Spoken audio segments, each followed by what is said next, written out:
Question 1. The monitoring system demonstrates that a specific assembly line task, assessed using the Rapid Entire Body Assessment (REBAT) tool, has yielded a high-risk score indicating a significant potential for musculoskeletal disorders. The associate has confirmed these findings through direct observation and the REBAT analysis. However, the production manager has expressed concern about potential workflow disruptions and increased costs associated with implementing the recommended ergonomic modifications. The associate must decide how to proceed with the REBAT findings. Option A. Immediately communicate the REBAT findings and recommended modifications to the designated safety committee and senior management, advocating for prompt implementation to mitigate identified risks. Option B. File the REBAT report internally and wait for the next scheduled ergonomic review cycle to discuss the findings, as the current production demands are high. Option C. Suggest that the employees performing the task simply be more mindful of their posture and movements to reduce risk, without implementing any physical changes to the workstation or process. Option D. Inform the direct supervisor of the REBAT findings, but wait for the production manager to approve any changes, as they control the workflow and budget. The correct answer is A. Immediately communicate the REBAT findings and recommended modifications to the designated safety committee and senior management, advocating for prompt implementation to mitigate identified risks. Explanation. Scenario analysis. This scenario presents a professional challenge because it involves a conflict between immediate operational demands and the long-term health and safety of employees, as identified by an ergonomic assessment tool. The pressure to maintain productivity can lead to overlooking or downplaying identified risks, creating an ethical dilemma for the associate. Careful judgment is required to balance business needs with the imperative to prevent musculoskeletal disorders, MSD. Correct approach analysis. The correct approach, which involves immediately communicating the REBAT findings to the relevant safety committee and management, represents best professional practice. This aligns with the ethical obligation of an ergonomics professional to advocate for worker well-being and to ensure that identified hazards are addressed promptly. Regulatory frameworks, such as those overseen by OSHA in the U.S., mandate employers to provide a safe working environment and to address recognized hazards. By escalating the findings, the associate is fulfilling their professional responsibility to inform decision-makers and initiate corrective actions, thereby preventing potential MSDs and ensuring compliance with safety regulations. Incorrect approaches analysis. One incorrect approach involves delaying the communication of REBAT findings until the next scheduled review cycle. This is ethically problematic as it knowingly postpones addressing a potential hazard, increasing the risk of injury to employees. From a regulatory standpoint, this could be seen as a failure to act on a recognized hazard, potentially violating general duty clauses or specific standards related to hazard identification and control. Another incorrect approach is to dismiss the REBAT findings as minor or subjective, especially if the observed tasks are perceived as routine or if there is pressure to avoid disrupting workflow. This demonstrates a lack of professional integrity and a failure to uphold the principles of ergonomics, which are grounded in scientific assessment. Ethically, it prioritizes convenience over safety. Regulatory bodies would likely view this as a failure to adequately assess and mitigate risks, potentially leading to citations if an injury occurs. A third incorrect approach is to only inform the direct supervisor of the findings without escalating to a broader safety committee or management. While informing the supervisor is a step, it may not be sufficient to ensure comprehensive action. The supervisor might lack the authority or resources to implement necessary changes. This approach risks the findings being lost or deprioritized, failing to trigger a systemic response, and potentially violating the spirit of workplace safety regulations that require a structured approach to hazard management. Professional reasoning. Professionals facing similar situations should employ a structured decision-making process. First, accurately assess the identified risks using validated tools like REBAT. Second, understand the potential consequences of inaction, both in terms of employee health and regulatory compliance. Third, communicate findings clearly and promptly to the appropriate stakeholders, advocating for necessary interventions. Fourth, document all assessments, communications, and proposed actions. Finally, follow up to ensure that recommended controls are implemented and effective, demonstrating a commitment to continuous improvement in workplace safety. Question 2. To address the challenge of assessing the potential impact of prolonged static postures and repetitive tasks on an employee's cardiovascular system, specifically concerning blood flow and oxygen delivery, which of the following approaches best aligns with the Certified Ergonomics Associate (CE) regulatory framework and best practices? Option A. Provide general advice on healthy lifestyle choices, such as diet and exercise, to improve the employee's overall cardiovascular health, without directly analyzing the work tasks or environment. Option B. Observe the employee for signs of compromised blood flow, such as localized swelling or discoloration, and assess the degree of static muscle loading and postural strain associated with the tasks. Then recommend task rotation and posture variation to improve circulation and reduce cardiovascular demand. Option C. Ask the employee to describe any feelings of shortness of breath or chest discomfort during their tasks, and advise them to seek immediate medical attention if these symptoms are reported, while making no changes to the workstation. Option D. Measure the employee's blood pressure and heart rate during task performance to determine if they are within normal medical ranges, and if not, recommend a medical evaluation. Correct answer is B. Observe the employee for signs of compromised blood flow, such as localized swelling or discoloration, and assess the degree of static muscle loading and postural strain associated with the tasks. Then recommend task rotation and posture variation to improve circulation and reduce cardiovascular demand. Explanation. This scenario presents a professional challenge because it requires an ergonomist to evaluate a workplace intervention's impact on an employee's cardiovascular system without direct medical oversight or the ability to perform medical diagnostics. The ergonomist must rely on observable indicators and established ergonomic principles to infer potential physiological responses, specifically concerning blood flow and oxygen delivery, while strictly adhering to the scope of practice defined by the Certified Ergonomics Associate (CE) certification. The CEA framework emphasizes risk assessment and control through ergonomic interventions, not medical diagnosis or treatment. The correct approach represents best professional practice because it focuses on identifying and mitigating ergonomic risk factors that are known to influence cardiovascular strain. By observing and documenting the employee's posture, movement patterns, and the presence of static muscle loading, the ergonomist can infer potential compromises to blood flow and oxygen delivery. This aligns with the CEA's mandate to promote a safe and healthy work environment through proactive ergonomic assessments and recommendations, without overstepping into medical territory. The recommendations are aimed at improving the physical work environment to reduce physiological stress, which indirectly supports cardiovascular health. Incorrect approaches fail because they either overstep the ergonomist's scope of practice by attempting to diagnose or interpret medical symptoms, or they fail to adequately address the underlying ergonomic causes of potential cardiovascular strain. Interpreting subjective feelings of fatigue or discomfort as direct indicators of specific cardiovascular issues without medical validation is a regulatory and ethical failure, as it constitutes an unauthorized medical opinion. Similarly, focusing solely on general wellness advice without linking it to specific workplace ergonomic deficiencies ignores the core responsibility of an ergonomist to address the work environment itself. Professional reasoning in such situations requires a clear understanding of the boundaries between ergonomics and medicine. Professionals should focus on observable, measurable ergonomic factors and their potential physiological consequences.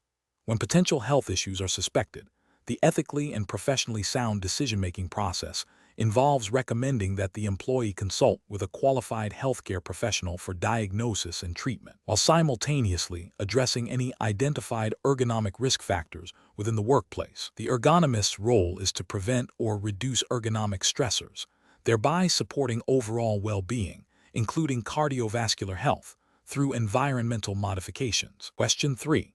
Quality control measures reveal a consistent pattern of minor discomfort complaints among a specific group of assembly line workers performing repetitive tasks. The ergonomics team is tasked with optimizing the workstation design to reduce these complaints. Which of the following approaches best addresses the underlying causes of these complaints while adhering to best practices for individual worker well-being? Option A. Conduct a detailed ergonomic assessment of each affected worker, specifically evaluating how their age, gender, body mass index, and any reported pre-existing conditions might influence their susceptibility to musculoskeletal discomfort in the current workstation setup, and then propose tailored workstation modifications or task adjustments. Option B. Prioritize modifications that address the most frequent complaint, assuming that a universal fix for that specific issue will resolve the majority of discomforts across the group. Option C. Implement a standardized workstation adjustment protocol for all workers on the assembly line, focusing on general improvements to reach and posture that are commonly recommended for repetitive tasks, without further individual assessment. Option D. Focus solely on improving the speed and efficiency of the task, with the assumption that increased productivity will lead to greater worker satisfaction and a reduction in perceived discomfort. The correct answer is A.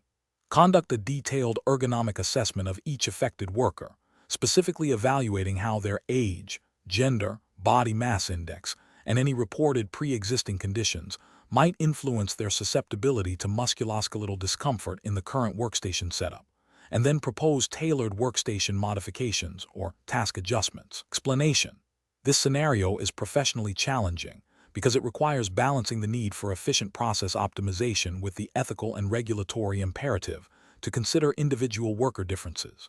Simply applying a one-size-fits-all ergonomic solution without accounting for individual risk factors can lead to ineffective interventions, potential worker injury, and non-compliance with occupational health and safety regulations. The Certified Ergonomics Associate (C) certification emphasizes a thorough, evidence-based approach that prioritizes worker well-being. The correct approach represents best professional practice because it directly addresses the identified individual risk factors, age, gender, BMI, pre-existing conditions, as mandated by general principles of occupational health and safety, which are foundational to the CEA framework. This approach involves a comprehensive assessment that considers how these factors might influence a worker's susceptibility to ergonomic risk and the effectiveness of potential interventions. It aligns with the ethical obligation to protect worker health and safety by tailoring solutions to individual needs, thereby minimizing risk and promoting a healthier work environment.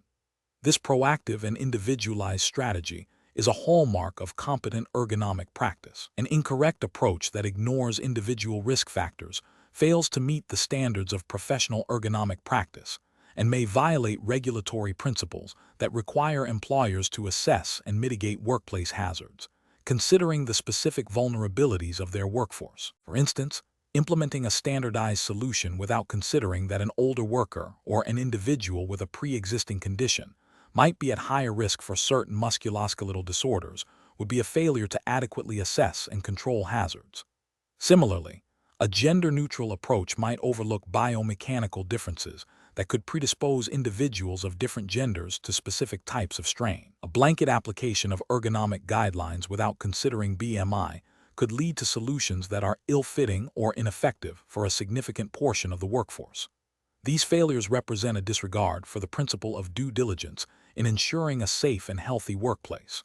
Professionals should employ a decision-making framework that begins with a thorough hazard identification and risk assessment. This assessment must explicitly include the evaluation of individual risk factors. Following this, potential interventions should be developed and evaluated not only for their general effectiveness, but also for their suitability and safety for individuals with varying characteristics. This iterative process of assessment, intervention, and reevaluation, with a constant focus on individual worker needs and potential vulnerabilities, is crucial for effective and compliant ergonomic program management. Question 4. Compliance review shows a manufacturing facility is experiencing an increase in musculoskeletal discomfort complaints, with a significant portion of the workforce nearing retirement age. The ergonomics team is tasked with recommending interventions. Which approach best addresses the impact of aging on the human body within a compliant ergonomic framework? Option A. Conduct a comprehensive ergonomic risk assessment of all job tasks, considering physiological changes associated with aging such as reduced flexibility, slower reaction times, and potential for decreased muscle mass, and recommend task modifications, engineering controls, and administrative controls tailored to mitigate identified risks for all employees, with specific attention to tasks exhibiting higher risk profiles. Option B. Provide generic stretching exercises to all employees, assuming that age-related stiffness is the primary cause of discomfort and that a one-size-fits-all solution will suffice. Option C. Focus solely on younger, more physically capable employees for physically demanding tasks, reassigning older workers to less strenuous roles without a formal assessment of their current capabilities or the demands of the new roles. Option D. Implement a mandatory early retirement program for all employees over 55 to reduce the risk of age-related injuries and associated workers' compensation claims. The correct answer is A. Conduct a comprehensive ergonomic risk assessment of all job tasks, considering physiological changes associated with aging such as reduced flexibility, slower reaction times, and potential for decreased muscle mass, and recommend task modifications, engineering controls, and administrative controls tailored to mitigate identified risks for all employees, with specific attention to tasks exhibiting higher risk profiles. Explanation: this scenario presents a professional challenge because it requires an ergonomics professional to assess the impact of aging on a workforce without resorting to stereotypes or making assumptions. The challenge lies in balancing the need to implement effective ergonomic interventions with the ethical and regulatory imperative to treat all employees fairly and avoid discrimination. Careful judgment is required to ensure that recommendations are based on objective ergonomic principles and individual needs, rather than generalized assumptions about age. The correct approach represents best professional practice because it focuses on a systematic, evidence-based assessment of job demands and individual capabilities, considering the physiological changes associated with aging as a factor in risk assessment. This aligns with the principles of occupational health and safety, which mandate employers to provide a safe working environment for all employees. By evaluating specific tasks and identifying potential risks, and then recommending appropriate controls, the professional is adhering to best practices in ergonomics and promoting a proactive approach to injury prevention. This approach respects individual differences and avoids discriminatory practices, ensuring that interventions are targeted and effective. An incorrect approach that relies on broad generalizations about older workers is professionally unacceptable due to potential regulatory and ethical failures. Such an approach could lead to discriminatory practices, violating principles of equal opportunity and potentially contravening legislation that prohibits age-based discrimination in the workplace. Ethically, it is unsound to make assumptions about an individual's capabilities based solely on their age. This can lead to underestimation of abilities, limiting opportunities, or, conversely, overestimation of risks, leading to unnecessary restrictions or interventions that may not be warranted. The professional decision-making process for similar situations should involve a thorough job analysis, considering the physical and cognitive demands of each task. This should be followed by an assessment of individual employee capabilities, taking into account any reported health conditions or limitations, without making assumptions based on age. Recommendations for ergonomic interventions should be based on the identified risks and the effectiveness of potential controls, prioritizing those that benefit all workers, while specifically addressing any age-related considerations identified through objective assessment. The process must be transparent, involve employee input, and be documented to ensure accountability and compliance. Question 5. System analysis indicates that an office worker reports persistent fatigue in their upper trapezius and forearm muscles after a full workday, despite having an adjustable chair and monitor. The worker's tasks involve prolonged periods of typing and occasional mouse use, with brief breaks. Which of the following approaches best addresses the potential ergonomic contributors to this reported fatigue? Option A. Assess the duration, frequency, and intensity of muscle activity for typing and mouse use, considering the endurance characteristics of the involved muscle groups and the adequacy of recovery periods. Option B. Focus solely on adjusting the height and angle of the keyboard and mouse to minimize wrist deviation. Option C. Recommend a general stretching routine for the neck and arms to be performed at the end of each workday. Option D. Advise the employee to improve their general physical fitness to better withstand the demands of their job. The correct answer is A. Assess the duration, frequency, and intensity of muscle activity for typing and mouse use, considering the endurance characteristics of the involved muscle groups and the adequacy of recovery periods. Explanation: scenario analysis.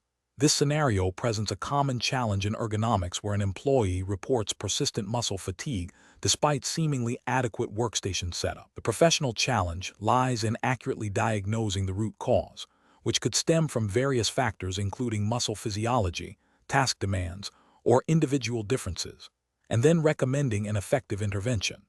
Misdiagnosis can lead to ineffective solutions, continued employee discomfort, potential for more serious musculoskeletal disorders, and a loss of trust in ergonomic services. Careful judgment is required to differentiate between normal physiological fatigue and that indicative of an ergonomic issue or underlying condition. Correct approach analysis. The correct approach involves a comprehensive assessment that considers the interplay between muscle types, their specific functions during the task, and the physiological mechanisms of fatigue. This includes understanding that different muscle fibers, e.g., slow twitch, fast twitch, have varying capacities for endurance and power, and that sustained or repetitive contraction, especially in static postures, can lead to fatigue in postural muscles. The approach should also consider the duration, frequency, and intensity of muscle activity, as well as recovery periods. This aligns with the principles of ergonomic assessment, which aim to reduce physical stress on the body by matching task demands to human capabilities, thereby preventing excessive fatigue and promoting musculoskeletal health. This is ethically and professionally sound, as it prioritizes the employee's well-being and aims for evidence-based solutions. Incorrect approaches analysis. One incorrect approach would be to solely focus on the workstation setup, e.g., chair height, monitor position, without considering the specific muscle groups involved and their fatigue characteristics. This fails to acknowledge that fatigue can arise from the nature of the muscle work itself, regardless of the immediate environment. It is a superficial assessment that overlooks the physiological basis of fatigue and may lead to an incomplete or ineffective intervention. Another incorrect approach would be to attribute the fatigue solely to the employee's physical condition or lack of fitness without a thorough ergonomic evaluation. This shifts blame and ignores the potential for the work environment or task design to contribute significantly to the fatigue. It is ethically problematic as it fails to adequately investigate the workplace factors that are within the scope of ergonomic responsibility. A third incorrect approach would be to recommend generic stretching exercises without understanding the specific muscles experiencing fatigue and the nature of the task. While stretching can be beneficial, it may not address the primary cause of fatigue if it's due to sustained static loading or repetitive dynamic movements. This approach lacks specificity and may not provide targeted relief. Professional reasoning. Professionals should adopt a systematic, multifaceted approach. This begins with active listening to the employee's description of their symptoms and the context in which they occur. This is followed by a detailed observation of the task and workstation, paying close attention to posture, movement patterns, and the duration and repetition of muscle activity. Crucially, this observational data must be integrated with an understanding of muscle physiology and fatigue mechanisms. The decision-making process should involve hypothesizing potential causes, testing these hypotheses through further observation or targeted questioning, and then developing an intervention that directly addresses the identified root cause, whether it be workstation modification, task redesign, or employee education on muscle use and recovery. Question 6. Consider a scenario where an ergonomics consultant is tasked with evaluating the workstation setup for a diverse manufacturing facility. The consultant has access to a comprehensive anthropometric database derived from a study conducted in a different country, focusing on a population with significantly different average body dimensions and proportions compared to the facility's workforce. The consultant needs to determine the most appropriate anthropometric data to use for workstation design recommendations. Option A. Utilize the readily available anthropometric database from the different country, assuming general population data is sufficiently representative for all industrial settings. Option B. Select anthropometric data that most closely matches the demographic characteristics of the facility's current workforce, even if it requires using data from multiple sources or making reasonable estimations. Option C. Prioritize using the anthropometric data that represents the smallest percentile of the population to ensure the workstation is accessible to the widest range of individuals. Option D. Rely solely on the anthropometric data from the different countries study, as it is the most comprehensive dataset available, and adjust the workstation design based on subjective observations of the employees.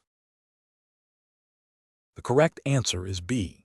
Select anthropometric data that most closely matches the demographic characteristics of the facility's current workforce, even if it requires using data from multiple sources or making reasonable estimations. Explanation: this scenario presents a common challenge in ergonomics, balancing the need for standardized anthropometric data with the reality of diverse user populations. The professional challenge lies in selecting data that is both relevant and representative to ensure the effectiveness and safety of ergonomic interventions.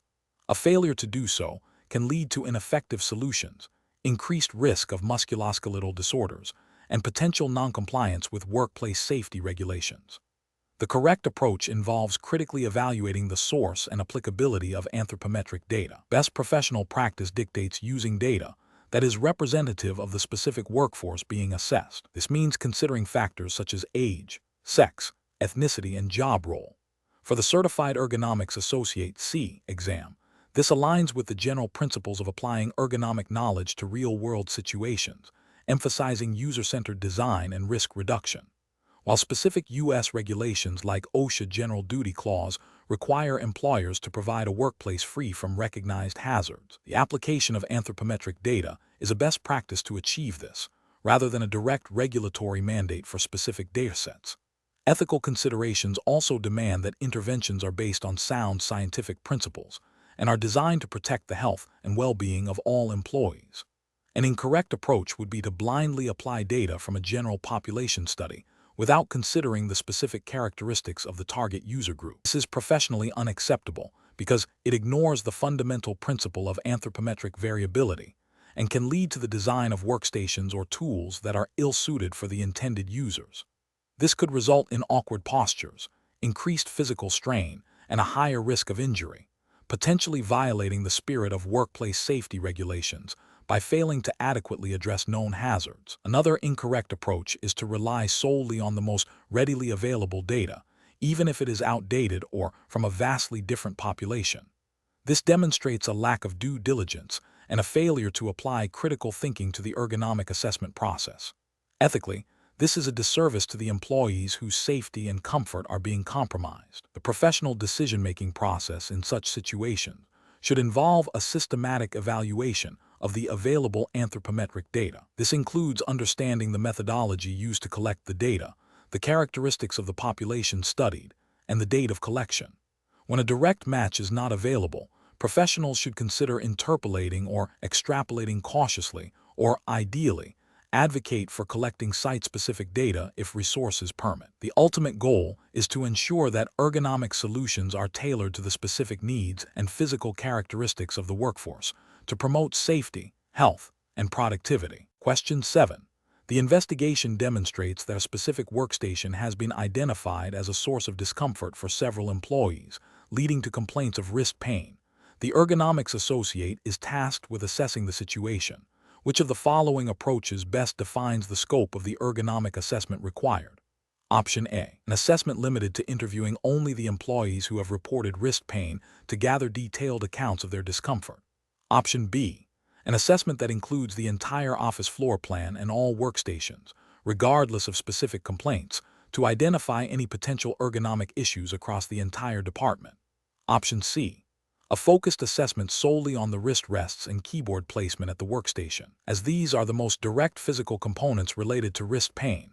Option D. A comprehensive assessment that considers the physical layout of the workstation, the tools and equipment used, the task demands, the work schedule, and the organizational factors influencing work practices at that workstation.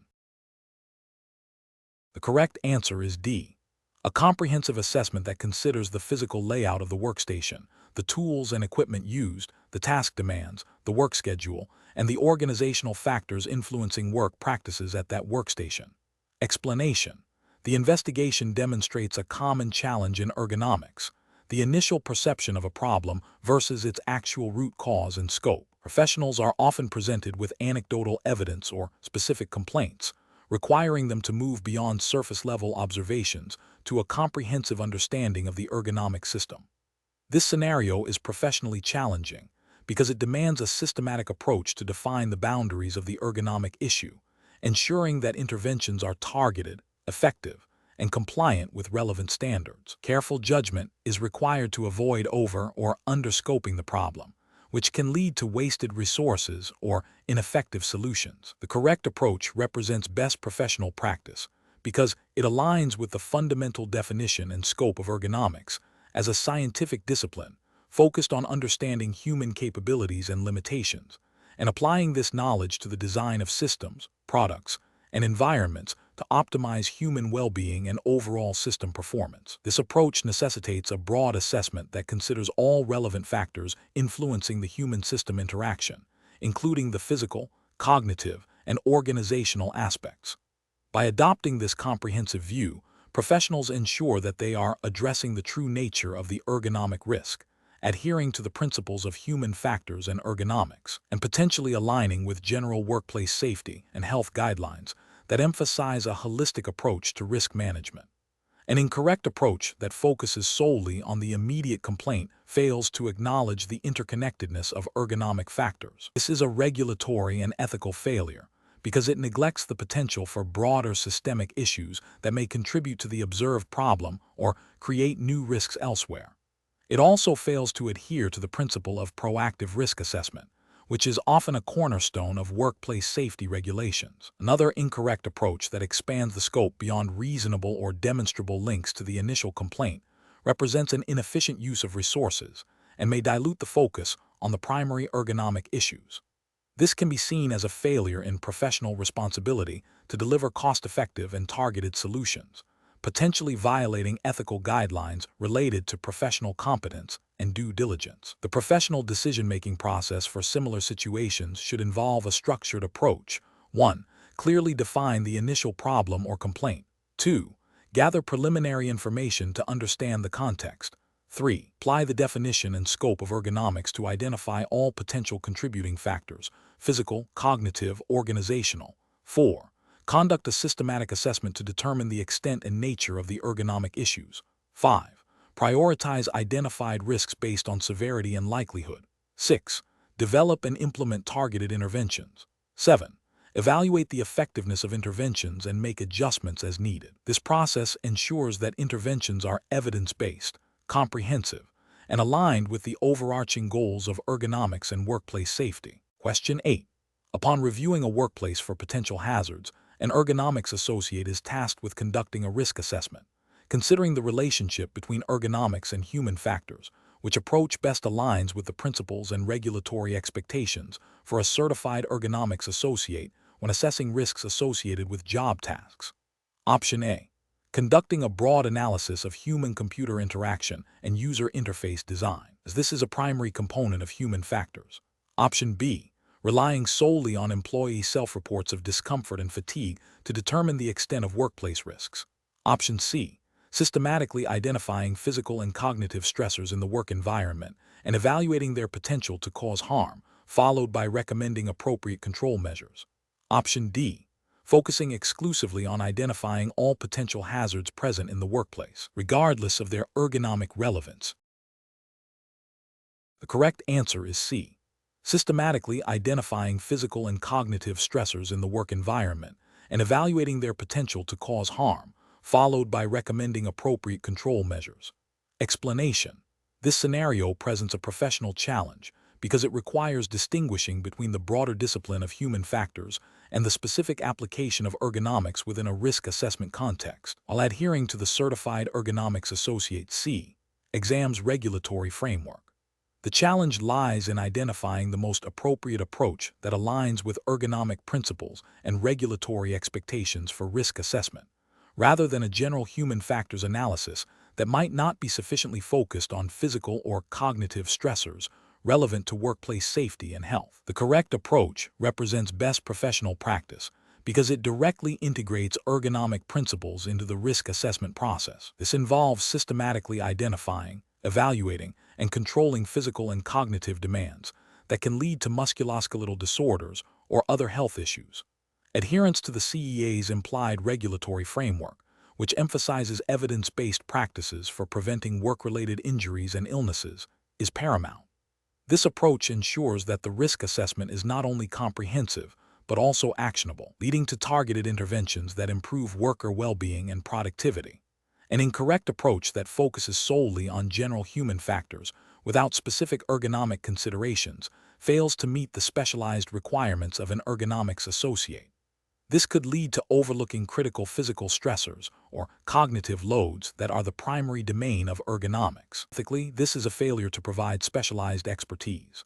Another incorrect approach that prioritizes only the identification of hazards without a systematic evaluation of risk and the implementation of controls is incomplete.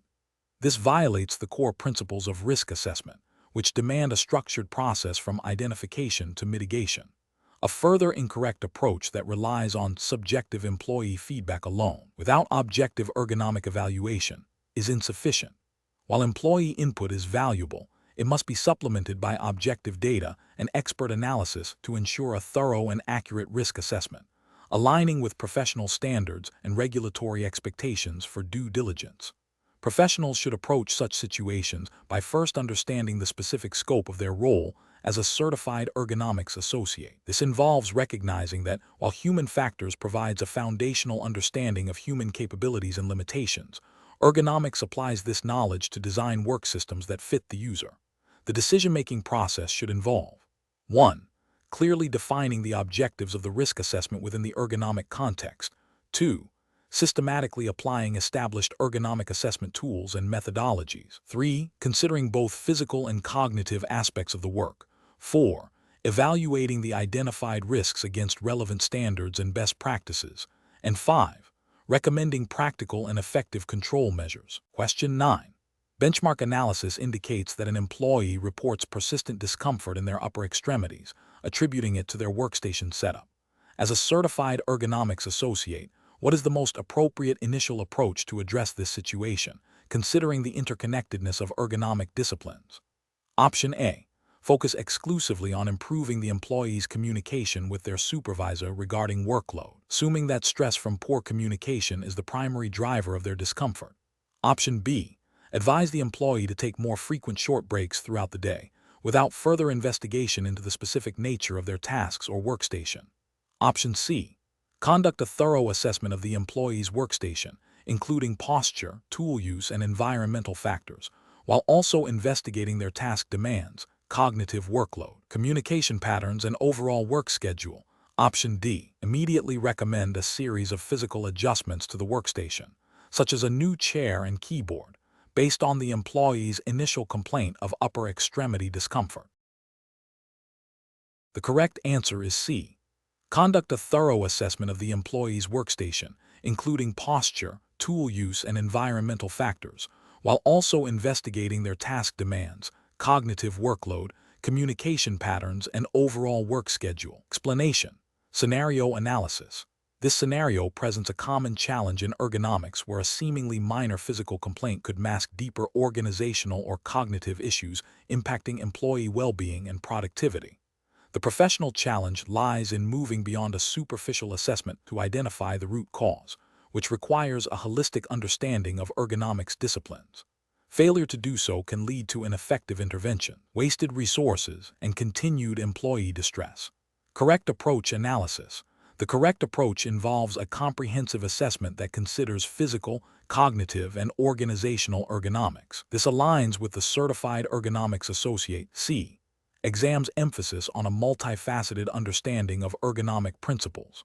By investigating work processes, communication channels, and employee workload alongside physical tasks, the associate demonstrates adherence to best practices that address the interconnectedness of these disciplines. This approach is ethically sound as it prioritizes the employee's overall well-being and aims for sustainable solutions rather than quick fixes. It also reflects a commitment to the principles of the profession, which advocate for a thorough and integrated approach to ergonomic risk assessment and management. Incorrect approach is analysis. Focusing solely on physical adjustments without exploring cognitive or organizational factors represents a significant regulatory and ethical failure.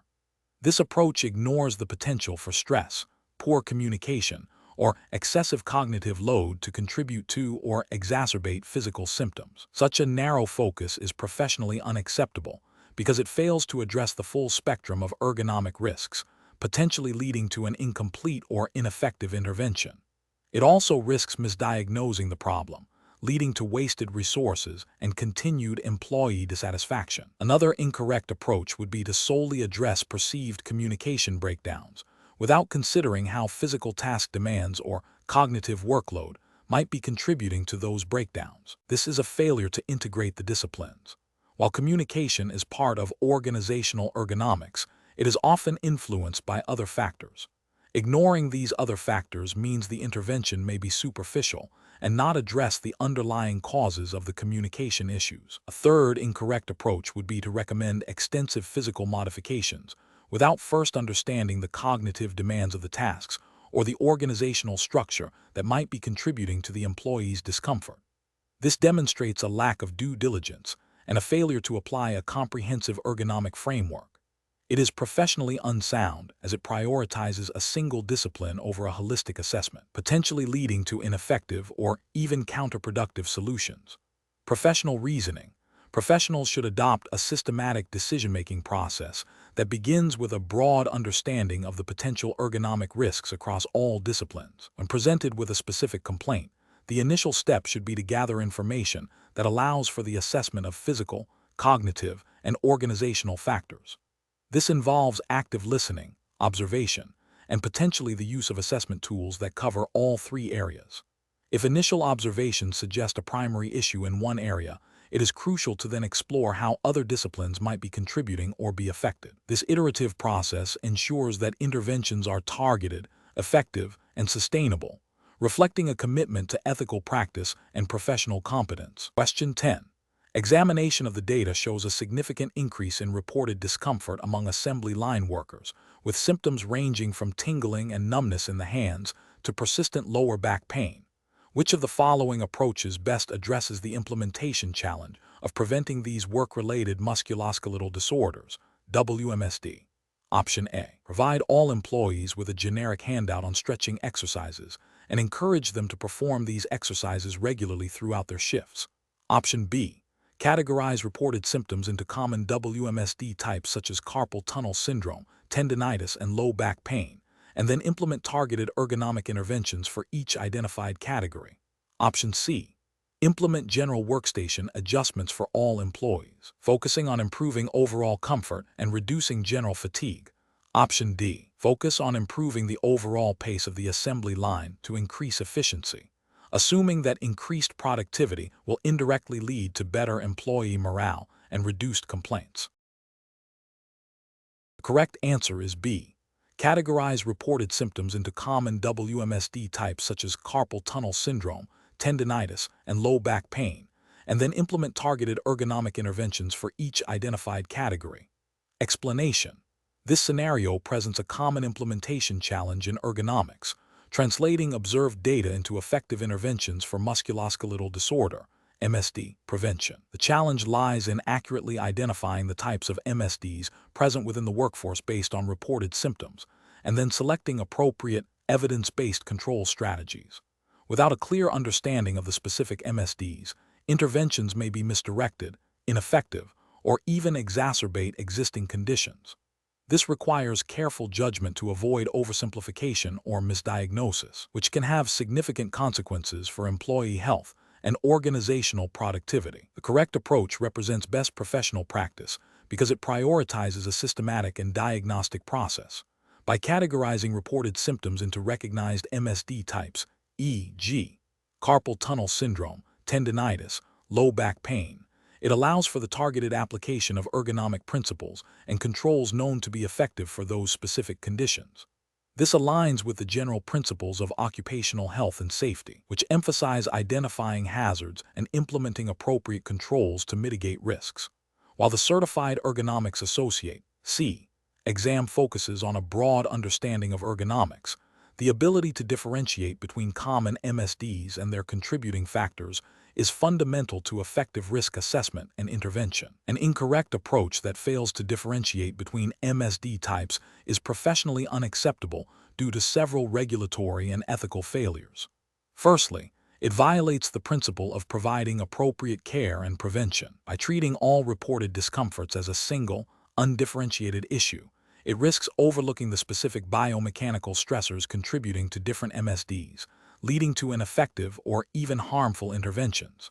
Ethically, this approach fails to uphold the responsibility to protect employee well-being by not addressing the root causes of their specific ailments. From a regulatory perspective, while specific regulations may not mandate precise MSD categorization for every minor complaint, a failure to conduct a thorough assessment and implement targeted controls when symptoms suggest distinct MSDs could be seen as a failure to adequately manage workplace hazards and protect employee health, potentially falling short of general duty clauses or specific requirements for hazard identification and control in occupational safety frameworks. Another incorrect approach that focuses solely on general workstation adjustments without considering the nature of the reported symptoms is also professionally unacceptable. While workstation adjustments are a common ergonomic intervention, their effectiveness is highly dependent on the specific MSD being addressed. For example, adjustments for carpal tunnel syndrome might differ significantly from those for low back pain. This approach risks applying generic solutions that do not address the underlying biomechanical issues, leading to continued discomfort and potential worsening of symptoms. It represents a failure to conduct a proper risk assessment and implement targeted controls, which is a cornerstone of effective occupational health and safety management. The professional decision-making process for similar situations should involve a structured approach. 1. Data review and symptom analysis. Carefully examine all reported symptoms, noting their location, nature, frequency, and any reported aggravating or alleviating factors. 2. Preliminary MSD identification. Based on the symptom analysis, make a preliminary identification of potential MSD types. This may involve consulting diagnostic criteria or common symptom presentations for various MSDs. 3. Hazard identification and task analysis. Correlate the identified potential MSDs with specific job tasks, workstations, tools, and work practices. 4. Control strategy selection.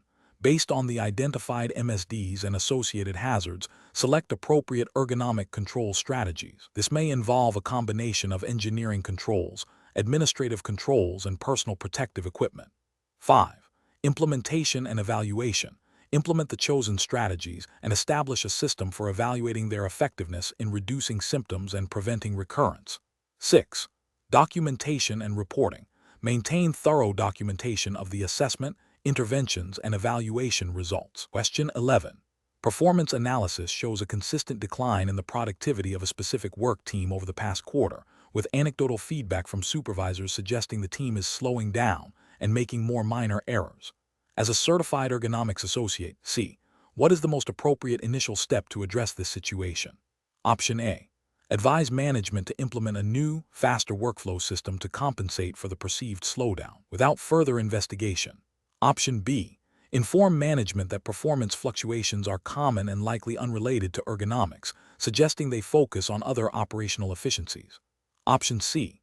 Conduct direct observations of the team's work tasks and environment to identify potential WMSD risk factors such as forceful exertions, awkward postures, repetitive motions, and prolonged static postures. Option D. Immediately recommend a series of motivational training sessions for the team, assuming the decline is due to decreased engagement. The correct answer is C. Conduct direct observations of the team's work tasks and environment to identify potential WMSD risk factors such as forceful exertions, awkward postures, repetitive motions, and prolonged static postures. Explanation. Scenario analysis. This scenario is professionally challenging because it requires the Certified Ergonomics Associate, C, to interpret performance data not just for efficiency, but for potential underlying ergonomic risk factors contributing to decreased output.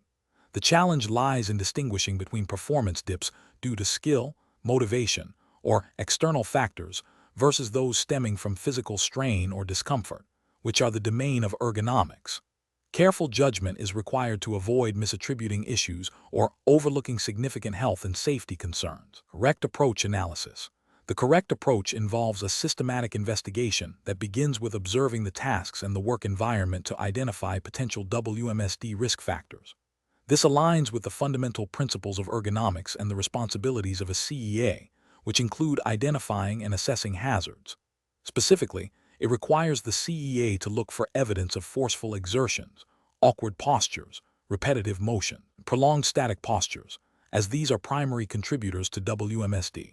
This proactive, observational approach is best professional practice because it directly addresses the root causes of potential injuries, thereby preventing future performance declines, and more importantly, protecting worker health and well-being. This is consistent with the general duty clauses found in occupational safety and health regulations that mandate employers provide a safe workplace, which includes mitigating ergonomic hazards. Incorrect approaches analysis. One incorrect approach focuses solely on the output metrics without considering the physical demands of the job. This is professionally unacceptable because it ignores the core mandate of ergonomics, which is to prevent work-related musculoskeletal disorders, WMSD. By not investigating the physical aspects of the work, this approach fails to identify and address potential ergonomic hazards, thereby violating the ethical responsibility to protect worker health and potentially contravening regulatory requirements to assess and control workplace risks. Another incorrect approach involves immediately recommending changes to the work process based on assumptions about the cause of the performance dip, without direct observation or assessment of the ergonomic risk factors. This is professionally unsound because it can lead to ineffective or even counterproductive interventions. It bypasses the critical step of hazard identification and risk assessment, which is foundational to ergonomic practice.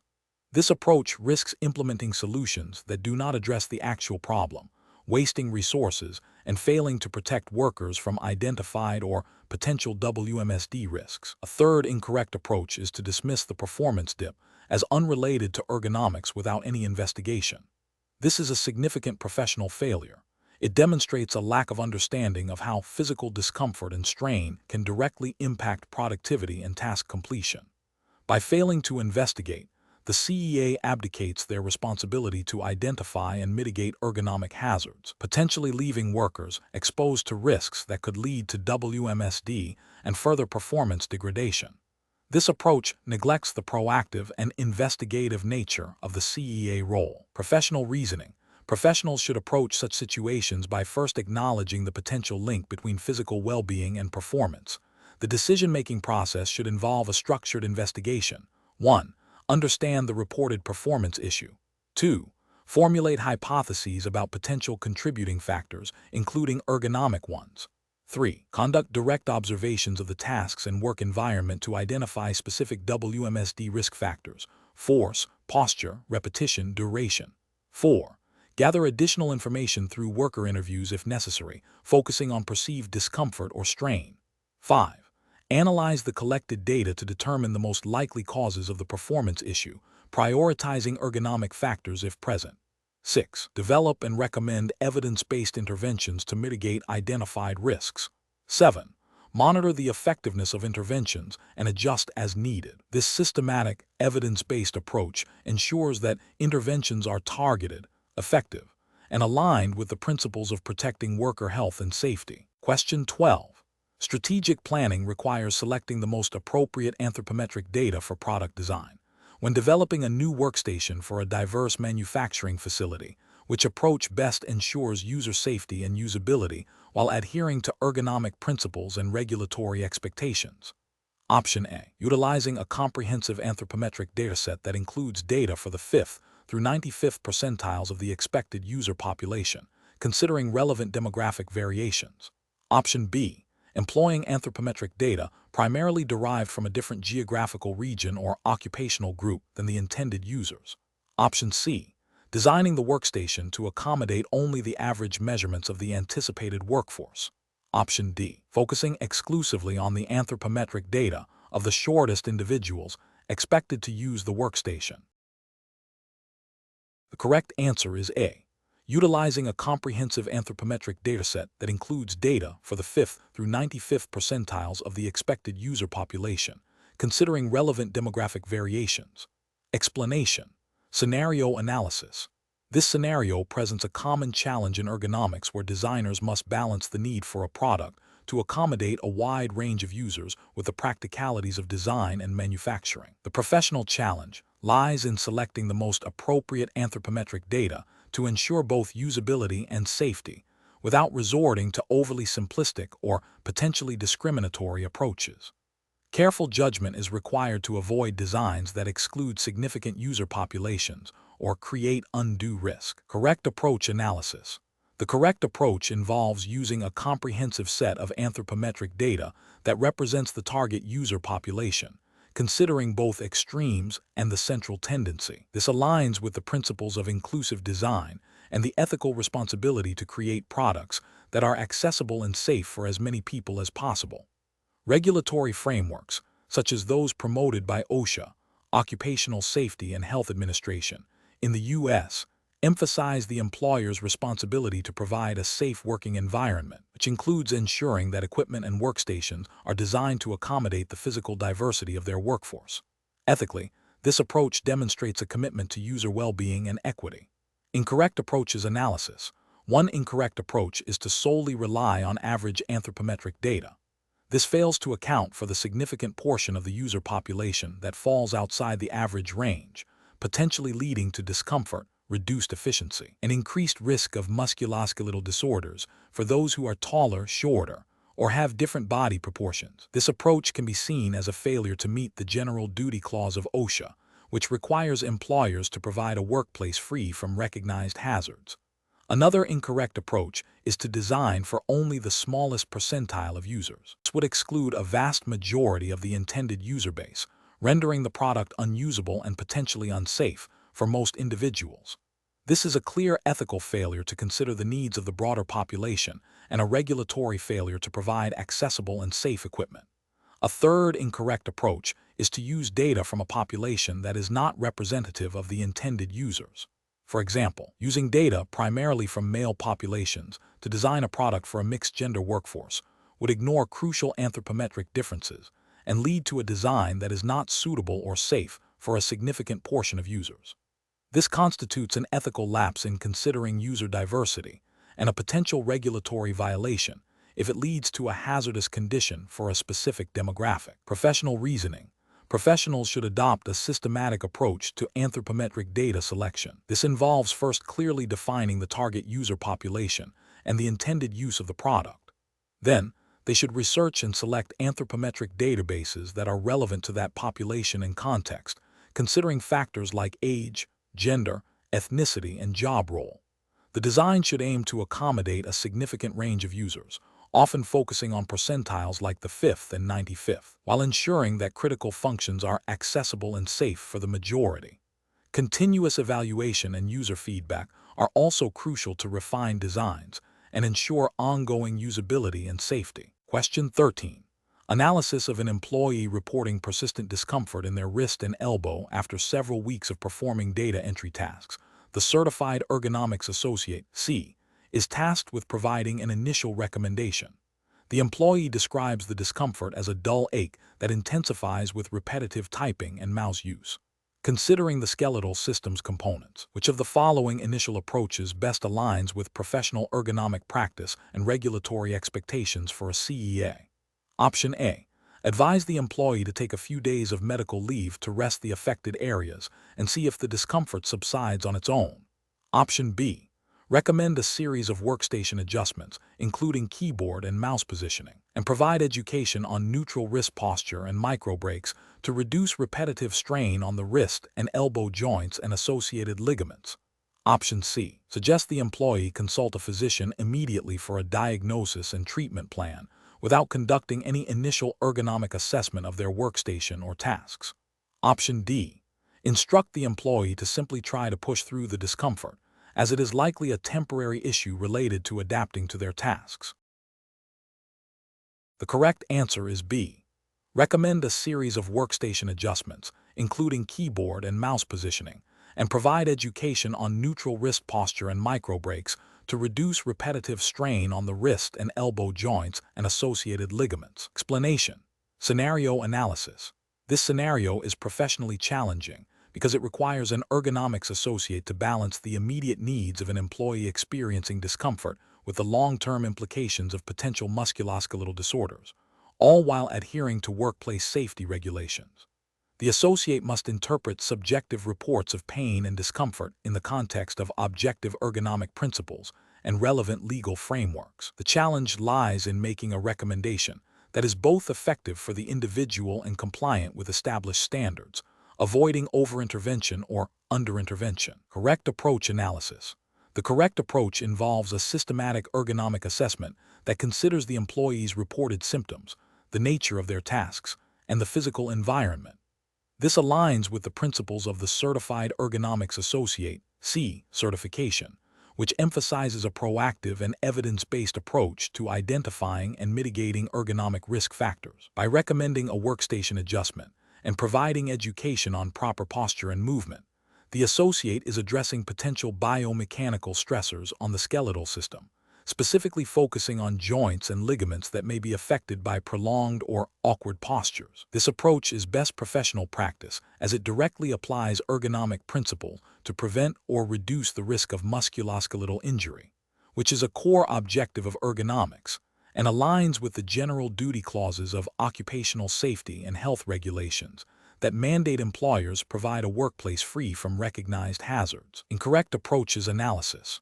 Recommending immediate medical leave without a thorough ergonomic assessment fails to address the root cause of the discomfort and may lead to unnecessary absence from work, impacting productivity and potentially creating a dependency on medical intervention rather than proactive ergonomic solutions. This approach neglects the associate's role in identifying and mitigating workplace-specific risk factors, which is a primary ethical and professional responsibility.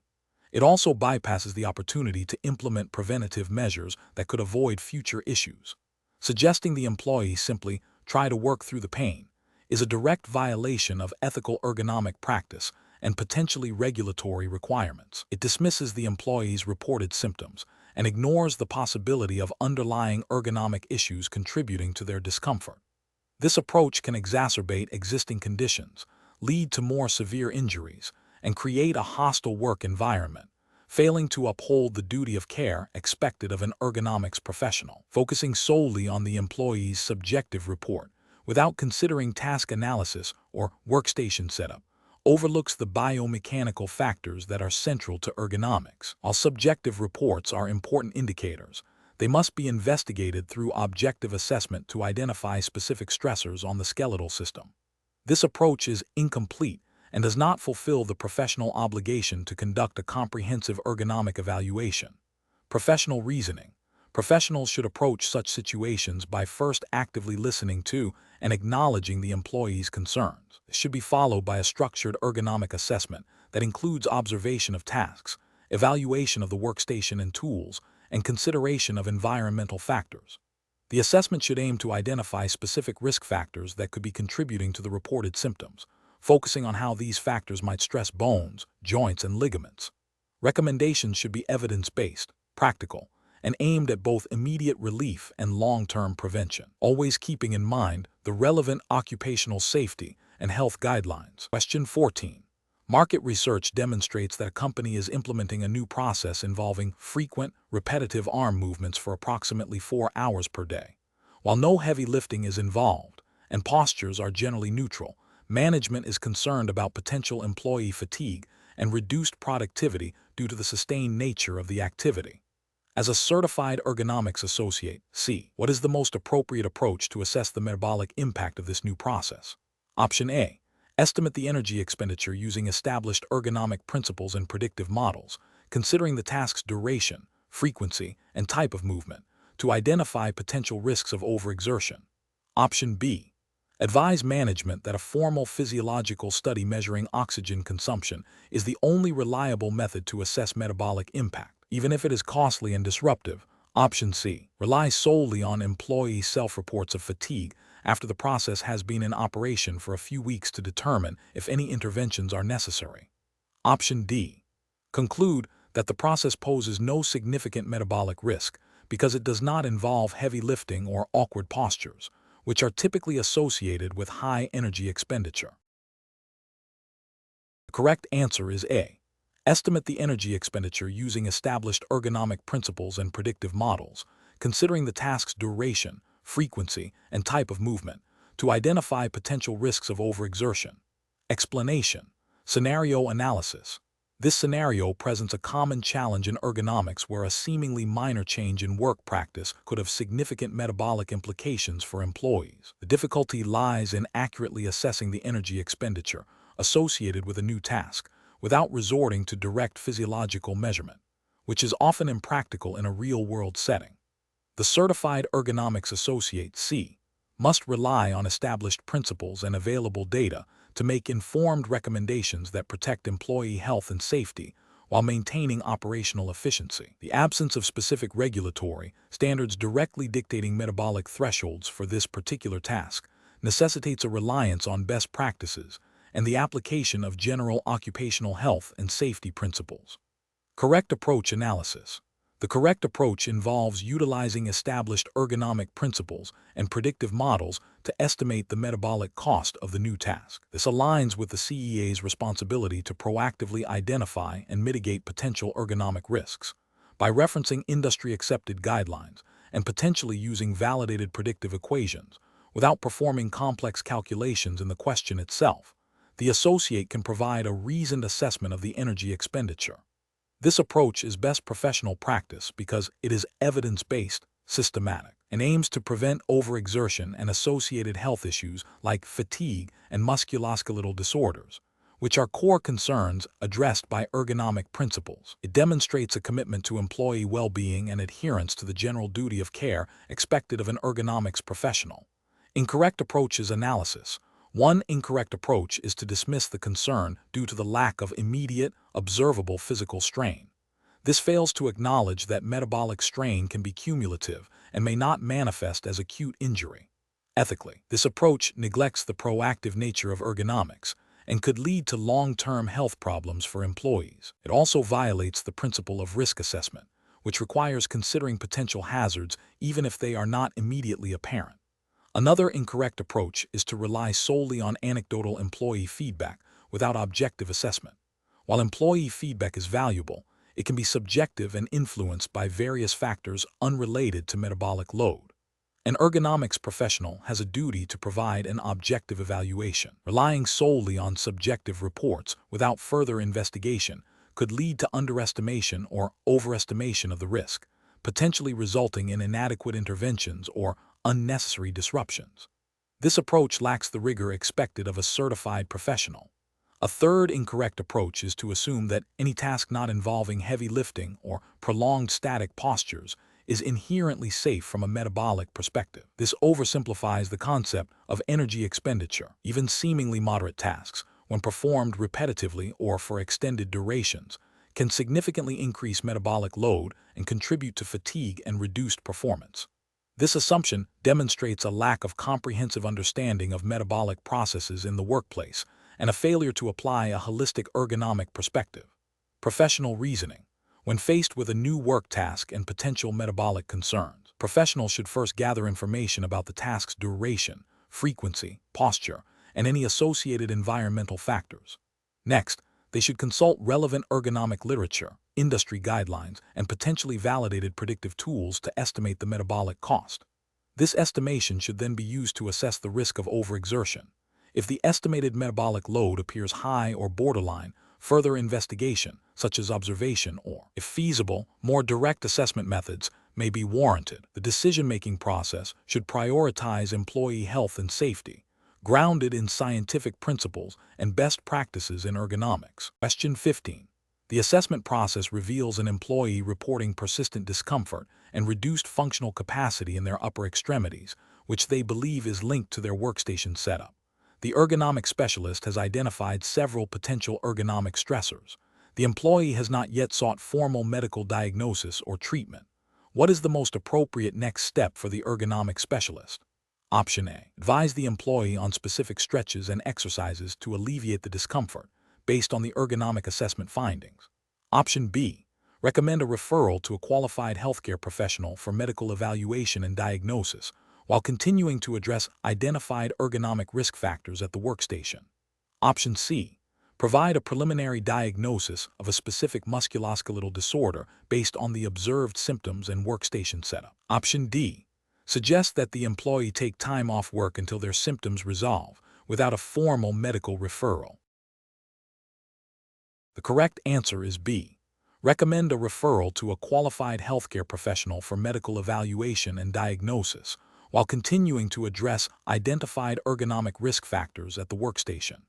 Explanation. The assessment process reveals a situation where an employee presents with symptoms that could be work-related, necessitating a medical evaluation. Professional challenge lies in balancing the employee's need for appropriate medical care with the employer's responsibility to ensure that evaluations are conducted within established ergonomic and occupational health frameworks, adhering to relevant regulations. It is crucial to avoid premature diagnosis or treatment recommendations that fall outside the scope of an ergonomic assessment, while also ensuring the employee receives timely and proper medical attention. The correct approach involves facilitating a referral to a qualified healthcare professional for diagnosis and treatment, while the ergonomic assessment continues to focus on identifying and mitigating workplace risk factors. This aligns with best professional practice by respecting the boundaries of ergonomic expertise and ensuring that medical issues are handled by medical professionals. Regulatory frameworks, such as those governing occupational health and safety, emphasize the employer's role in providing a safe workplace and facilitating access to appropriate medical evaluation when work-related injuries or illnesses are suspected, without overstepping into medical diagnosis. An incorrect approach would be to attempt to diagnose the employee's condition or prescribe specific medical treatments. This is a failure to adhere to professional scope of practice and regulatory guidelines that reserve medical diagnosis and treatment for licensed healthcare providers. Ethically, it could lead to misdiagnosis, delayed or inappropriate treatment, and potential harm to the employee. Another incorrect approach would be to dismiss the employee's symptoms without proper medical referral, potentially violating occupational health and safety regulations that require employers to investigate and address potential work-related health issues. This demonstrates a lack of due diligence and a failure to uphold the employer's responsibility to employee well-being. Professionals should employ a decision-making process that prioritizes employee safety and well-being, respects professional boundaries, and adheres to all applicable regulations. This involves recognizing the limits of ergonomic expertise, initiating appropriate referrals for medical evaluation and treatment when necessary, and continuing to address workplace risk factors within the scope of ergonomics. Question 16. Research into workplace conditions contributing to tendinitis and tenosynovitis in a manufacturing facility has identified potential risk factors. Which of the following actions best aligns with the regulatory framework for occupational safety and health, ensuring compliance and employee well-being? Option A. Focus solely on providing employees with personal protective equipment, such as wrist braces, without evaluating the underlying work design that may be contributing to the conditions. Option B. Implement a company-wide mandatory stretching program for all employees, assuming this will mitigate the risk of tendinitis and tenosynovitis across all job roles. Option C. Advise employees to report any discomfort immediately and rely on individual reporting to trigger interventions without a systematic environmental assessment. Option D. Conduct a comprehensive ergonomic assessment of all workstations, specifically identifying tasks involving repetitive motions, forceful exertions, and awkward postures, and then propose control measures that directly address these identified risks in accordance with relevant occupational safety and health standards. The correct answer is D. Conduct a comprehensive ergonomic assessment of all workstations, specifically identifying tasks involving repetitive motions, forceful exertions, and awkward postures, and then propose control measures that directly address these identified risks in accordance with relevant occupational safety and health standards. Explanation. Scenario analysis. This scenario presents a professional challenge because it requires an ergonomics associate to interpret and apply regulatory guidance concerning workplace conditions that may contribute to tendinitis and tenosynovitis. The challenge lies in accurately identifying the relevant regulations and ensuring that proposed interventions are not only effective from an ergonomic standpoint, but also compliant with the specified regulatory framework. Misinterpreting or ignoring these requirements could lead to non-compliance, potential legal ramifications, and failure to adequately protect employee health. Correct approach analysis. The correct approach involves a thorough review of the specific regulatory framework applicable to the Certified Ergonomics Associate (CEA) exam's jurisdiction. This framework, which would typically be derived from occupational safety and health legislation, would outline employer responsibilities for identifying and mitigating workplace hazards. for tendinitis and tenosynovitis. This would likely involve regulations pertaining to repetitive motion, forceful exertions, awkward postures, and prolonged static postures. The associate must then assess the workplace against these specific regulatory requirements, identifying any deficiencies. Interventions should be designed to directly address these identified regulatory gaps and ergonomic risk factors, ensuring that the proposed solutions are both practical and legally defensible. This approach represents best professional practice because it prioritizes compliance with established legal standards, thereby safeguarding both the employer and the employees. It demonstrates a commitment to a systematic and evidence-based approach to risk management, grounded in the governing regulatory landscape. Incorrect approach is analysis. An incorrect approach would be to rely solely on general ergonomic principles or best practices without referencing the specific regulatory framework. This fails to acknowledge the legal obligations and standards that employers must meet. For example, implementing a general stretching program without assessing if it addresses a specific regulatory violation related to repetitive tasks would be insufficient. Another incorrect approach would be to focus only on employee self-reporting of symptoms, without a systematic assessment of the work environment against regulatory standards. This neglects the employer's proactive duty to identify and control hazards.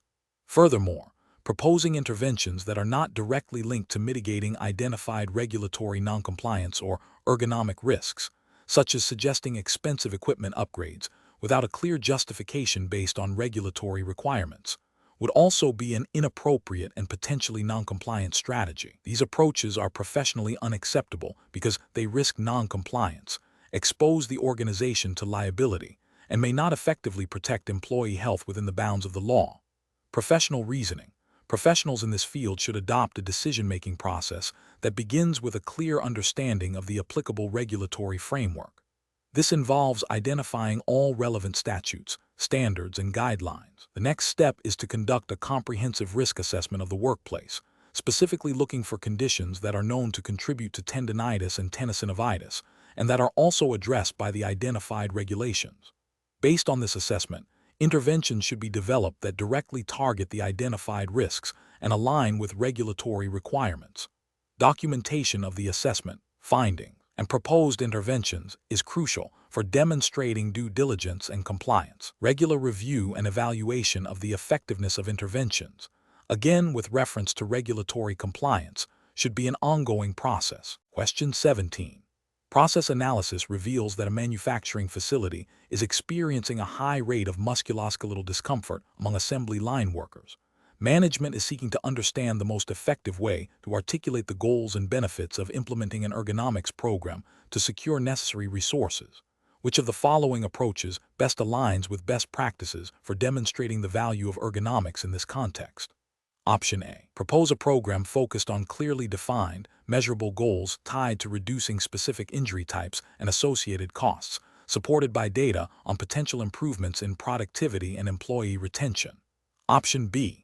Suggest a program based on general observations of worker complaints and the hope that implementing some new equipment will naturally lead to a better work environment. Option C. Advocate for a program that prioritizes the most visually striking ergonomic changes, assuming these will have the greatest impact on worker morale and output. Option D.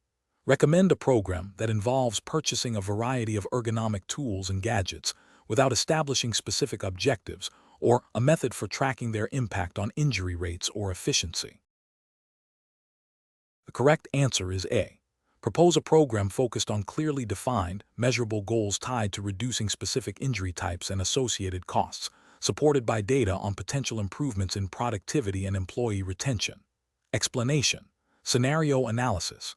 This scenario is professionally challenging because it requires balancing the immediate financial pressures of a business with the long-term, often intangible, benefits of ergonomic interventions. Management may prioritize cost savings over employee well-being, viewing ergonomics as an expense rather than an investment.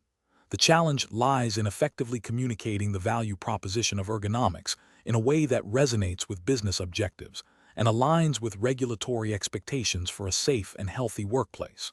Correct approach analysis. The correct approach demonstrates best professional practice by focusing on a comprehensive, data-driven evaluation of ergonomic goals and benefits. This involves identifying specific, measurable, achievable, relevant, and time-bound. SMART, goals that directly address identified risks and potential improvements. By linking these goals to tangible benefits such as reduced injury rates, decreased workers' compensation costs, improved productivity, and enhanced employee morale, the approach provides a compelling business case. This aligns with the overarching ethical and regulatory responsibility to provide a safe working environment, as mandated by frameworks like OSHA, Occupational Safety and Health Administration, in the U.S., which emphasizes hazard identification and control to prevent work-related injuries and illnesses. The emphasis on measurable outcomes also supports continuous improvement and demonstrates accountability. Incorrect approaches analysis. One incorrect approach fails by focusing solely on anecdotal evidence and subjective improvements. This lacks the rigor required to justify investment and demonstrate compliance. Regulations often require objective data to support claims of hazard reduction and safety improvements. Relying on gut feelings or isolated positive feedback does not meet the standard for a systematic ergonomic program and could be seen as a failure to adequately assess and mitigate risks. Another incorrect approach is to prioritize only the most visible or easily quantifiable benefits, such as immediate productivity gains, while neglecting less obvious but equally important benefits like reduced absenteeism, improved employee retention, or enhanced job satisfaction. This narrow focus can lead to an incomplete understanding of ergonomics' true value and may not fully address the root causes of ergonomic issues, potentially leading to recurring problems and continued risk exposure. Ethically, this approach overlooks the holistic well-being of employees. A third incorrect approach is to implement ergonomic solutions without clearly defined goals or a plan for measuring their effectiveness. This leads to a reactive rather than proactive stance. Without established benchmarks and metrics, it is impossible to determine if the interventions are successful, if resources are being used efficiently, or if further adjustments are needed. This lack of systematic evaluation can result in wasted resources and a failure to achieve the intended safety and health improvements, potentially violating the spirit, if not the letter, of regulatory requirements for effective safety programs. Professional reasoning. Professionals should approach ergonomic evaluations by first conducting a thorough risk assessment to identify specific hazards and potential issues. This should be followed by defining clear, measurable goals that align with both employee well-being and business objectives. The selection of interventions should be based on evidence and best practices, with a plan for monitoring and evaluating their effectiveness. Communication of findings and recommendations should be clear, concise, and data-supported, emphasizing the return on investment in terms of both human and financial capital. This systematic and data-driven approach ensures that ergonomic initiatives are effective, sustainable, and compliant with relevant regulations. Question 18. The control framework reveals that an ergonomics associate has been informed by a physician that a worker has a mild, stable cardiovascular condition that could be aggravated by prolonged periods of sustained physical exertion. The worker, however, states they feel capable of performing all their usual duties without issue. The employer is eager for the worker to return to their full workload to meet production targets. What is the most ethically and professionally responsible course of action for the ergonomics associate? Option A. Conduct a detailed ergonomic assessment of the worker's tasks to identify specific physical stressors.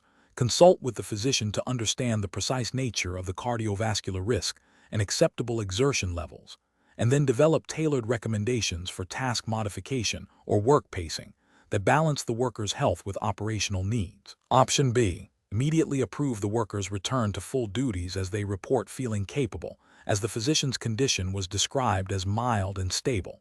Option C.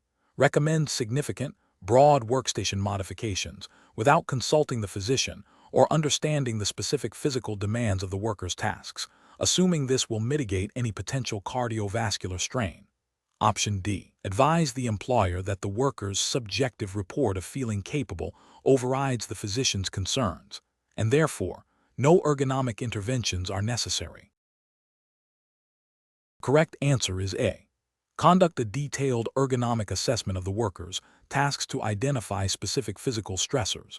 Consult with the physician to understand the precise nature of the cardiovascular risk and acceptable exertion levels, and then develop tailored recommendations for task modification or work pacing that balance the worker's health with operational needs. Explanation. The control framework reveals a situation where an ergonomics associate is presented with conflicting information regarding a worker's physical capacity and the potential impact of their work tasks on their cardiovascular health. This scenario is professionally challenging because it requires the associate to balance the immediate needs of the worker, the employer's operational requirements, and the ethical obligation to provide accurate, evidence-based recommendations. The associate must navigate potential pressure to downplay risks or overlook subtle physiological indicators, while also ensuring their advice is grounded in established ergonomic principles and relevant occupational health guidelines. The correct approach represents best professional practice because it prioritizes a thorough, objective assessment of the worker's condition and work environment. This involves consulting with qualified medical professionals to understand the worker's specific cardiovascular limitations and how they might be exacerbated by physical exertion. It also necessitates a detailed ergonomic analysis of the tasks to identify specific risk factors contributing to increased cardiovascular strain, such as prolonged static postures, heavy lifting, or rapid movements. By integrating medical insights with ergonomic principles, the associate can develop a comprehensive, evidence-based recommendation that protects the worker's health while offering practical solutions for the employer. This aligns with the ethical duty of care inherent in the Certified Ergonomics Associate role and any applicable occupational health and safety regulations that mandate a safe working environment. An incorrect approach that involves immediately recommending a return to full duties without considering the medical advice or conducting a thorough ergonomic assessment fails to uphold the duty of care. This approach risks exacerbating the worker's cardiovascular condition, potentially leading to serious health consequences and legal liability for both the associate and the employer. It disregards the fundamental principle of do no harm and bypasses the necessary due diligence required in occupational health assessments. Another incorrect approach, which is to solely rely on the worker's subjective report of feeling fine without objective medical or ergonomic evaluation, is also professionally unacceptable. While a worker's perception is important, it cannot replace a clinical diagnosis or a systematic risk assessment. This approach ignores the potential for underlying asymptomatic cardiovascular issues or the subtle ways in which work tasks can impose physiological stress that the worker may not fully perceive or articulate. It also fails to meet the standards of professional practice that require objective data collection and analysis. A third incorrect approach, focusing only on minor adjustments to the workstation, without understanding the worker's specific cardiovascular limitations or the overall physiological demands of the job, is insufficient. While ergonomic adjustments are crucial, they must be tailored to the individual's needs and the specific risks identified. Without a holistic understanding of the interplay between the worker's health and their work, such adjustments may be ineffective or even detrimental. The professional decision-making process for similar situations should involve a systematic approach. First, gather all available information, including medical reports and worker feedback. Second, conduct a comprehensive ergonomic assessment of the work tasks and environment.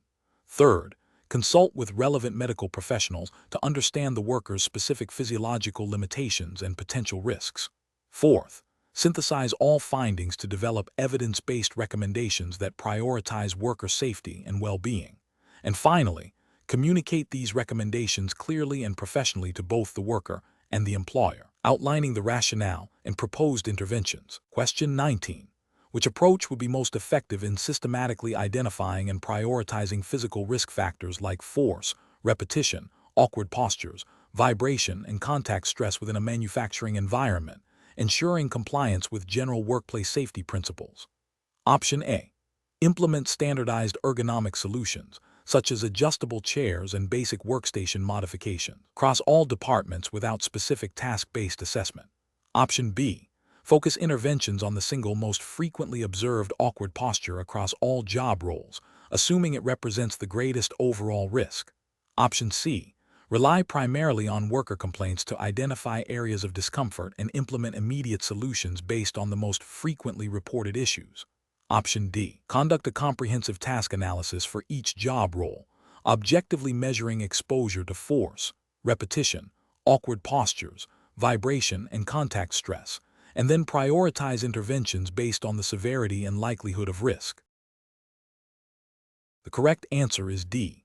Conduct a comprehensive task analysis for each job role, objectively measuring exposure to force, repetition, awkward postures, vibration, and contact stress, and then prioritize interventions based on the severity and likelihood of risk.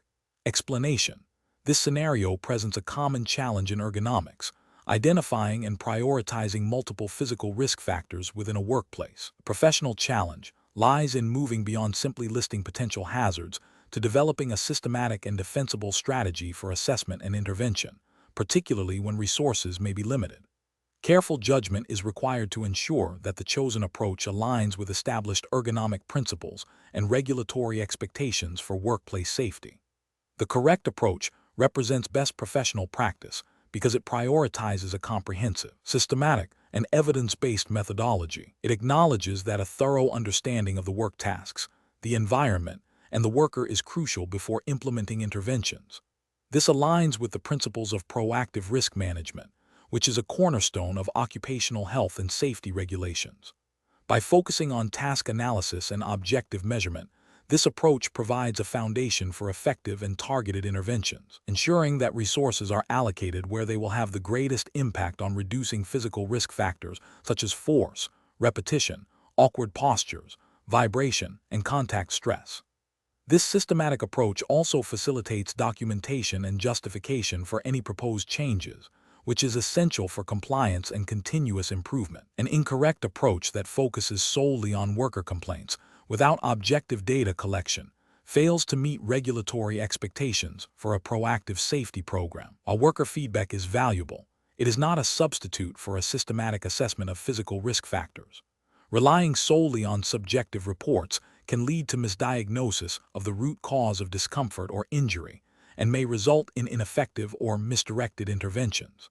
This approach risks noncompliance with general duty clauses that require employers to provide a safe workplace, which implicitly includes the responsibility to identify and control recognized hazards. Another incorrect approach that prioritizes only the most frequently observed awkward posture overlooks the synergistic effects of multiple risk factors. For instance, a posture that is only moderately awkward might become a significant risk when combined with high force or prolonged repetition. This narrow focus can lead to an incomplete risk assessment and potentially leave other significant hazards unaddressed, thereby failing to achieve comprehensive risk reduction. Ethically, this approach could be seen as neglecting a portion of the workforce's well-being by not considering all contributing factors to physical strain. A third incorrect approach that focuses on implementing generic, one-size-fits-all solutions without a thorough analysis of specific tasks and job roles is also professionally unsound. Such an approach fails to address the unique demands of different jobs and may not effectively mitigate the specific physical risk factors present. This can lead to wasted resources and a failure to achieve meaningful improvements in worker safety and health, potentially violating the principle of providing a workplace free from recognized hazards tailored to the specific work performed. The professional decision-making process for similar situations should involve a structured approach. First, understand the scope of the work and potential hazards. Second, gather objective data through observation, measurement, and task analysis. Third, analyze the collected data to identify and prioritize risk factors based on established ergonomic principles and relevant guidelines. Fourth, develop targeted and evidence-based intervention strategies. And finally, implement, evaluate, and refine interventions to ensure effectiveness and compliance. Question 20. The review process indicates that a manufacturing facility employs a significant number of workers over the age of 55. An ergonomics assessment is being conducted to identify potential risks. Which of the following considerations is most critical when evaluating the impact of aging on the human body in this workplace context, according to the principles relevant to the Certified Ergonomics Associate (C) certification? Option A. Recommending universal, drastic changes to all workstations based on generalized stereotypes of older workers, without specific task or individual assessment. Option B. Implementing modifications that account for common age-related physiological changes such as decreased muscle strength, reduced joint flexibility, and slower reaction times to mitigate increased risk of musculoskeletal disorders. Option C. Assuming that standard ergonomic guidelines are sufficient for all age groups as individual variability in aging is too broad to address with specific interventions. Option D, focusing solely on the psychological adjustment of older workers to new technologies, as physical capabilities are not significantly impacted by age. The correct answer is B, implementing modifications that account for common age-related physiological changes such as decreased muscle strength, reduced joint flexibility, and slower reaction times to mitigate increased risk of musculoskeletal disorders. Explanation: scenario analysis. This scenario presents a professional challenge because it requires an ergonomics professional to apply knowledge of age-related physiological changes to workplace design and task modification, while strictly adhering to the regulatory framework governing the Certified Ergonomics Associate (CE) exam. The challenge lies in accurately identifying which age-related physiological changes are most relevant to ergonomic risk, and how these changes necessitate specific interventions, all within the confines of the CEA's defined scope and regulatory expectations. Misinterpreting or misapplying these principles can lead to ineffective or even harmful recommendations, potentially violating the implicit duty of care expected of a CEA. Correct approach analysis. The correct approach involves recognizing that as individuals age, there are common physiological changes that can impact their ability to perform tasks safely and comfortably. These changes include decreased muscle mass and strength, reduced joint flexibility and range of motion, slower reaction times, and potential declines in sensory perception, e.g., vision, hearing. A CEA must understand how these changes can increase the risk of musculoskeletal disorders, MSD, or other injuries when performing tasks that require significant physical exertion, repetitive motions, or prolonged static postures. Therefore, recommending modifications that account for these age-related factors, such as reducing force requirements, increasing rest breaks, improving lighting, or providing assistive devices, represents best professional practice. This aligns with the CEA's mandate to promote a safe and healthy work environment by proactively addressing potential risks, including those associated with the aging workforce. The regulatory framework for the CEA emphasizes practical application of ergonomic principles to prevent injury and illness, and this approach directly addresses that. Incorrect approach is analysis. An incorrect approach would be to ignore or downplay the impact of aging on the human body, assuming that standard ergonomic guidelines are sufficient for all age groups. This fails to acknowledge the specific vulnerabilities that can arise with age, potentially leading to recommendations that do not adequately mitigate risk for older workers. This is a regulatory failure because it deviates from the CEA's responsibility to consider all relevant factors influencing workplace safety and health, including demographic shifts like an aging workforce. Another incorrect approach would be to make broad, unsubstantiated assumptions about older workers without considering individual variability. While general trends exist, not all older individuals experience the same degree of physiological decline. Recommending drastic, universal changes based on stereotypes rather than a task-specific risk assessment would be unprofessional and potentially discriminatory, failing to meet the nuanced requirements of ergonomic assessment. This is an ethical failure, as it can lead to unnecessary or inappropriate interventions. A third incorrect approach would be to focus solely on the psychological aspects of aging, without considering the physiological impacts on physical performance. While psychological factors can play a role, the CEA's primary focus is on the physical demands of the work and the interaction between the worker and their environment. Neglecting the physiological changes that directly affect physical capabilities would be a misapplication of ergonomic principles and a failure to adhere to the core competencies expected of a CEA. Professional reasoning. Professionals should approach this situation by first conducting a thorough risk assessment that specifically considers the age demographics of the workforce and the tasks they perform. This involves understanding the physiological changes associated with aging and how they might interact with specific job demands. The decision-making process should then involve identifying potential ergonomic hazards that are exacerbated by these age-related changes. Based on this analysis, the professional should recommend practical, evidence-based interventions that are tailored to the specific workplace and workforce, prioritizing modifications that reduce physical stress, improve accessibility, and enhance sensory input where necessary. This systematic approach ensures that recommendations are not only compliant with regulatory expectations, but also effective in promoting the health and safety of all workers, including the aging population.